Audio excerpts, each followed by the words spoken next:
Hey, what's up, everyone? I wanted to hop on here and do kind of an unboxing of sorts of this 24-inch industrial metal clock. This is the black skeleton frame with the distressed gold hands, and it does have the large Roman numeral numbers. Now, I picked this up partially because I just kind of like the way that it looked, but that's very that's very subjective.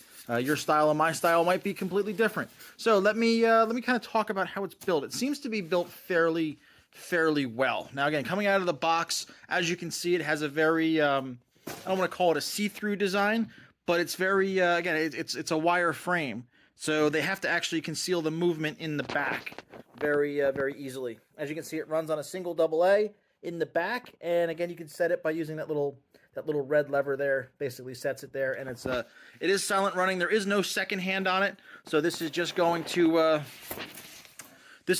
display the time, and again, this will move nice and slowly, silently. You won't hear any ticking or anything like that.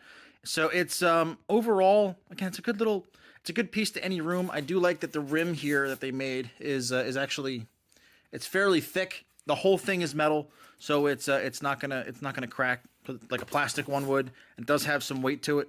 Overall, I'm happy with the purchase. I think it's a good quality, and yeah, there's not much to it. I do like the way that it looks, and I think you'll be happy if you picked one up as well. Hey, real quick, if you like what you see in this video and you want to purchase one for yourself, I've left links to everything here in the description. And if you want more no-nonsense, no BS product reviews, be sure to like and subscribe to the channel and hit the bell so you don't miss one.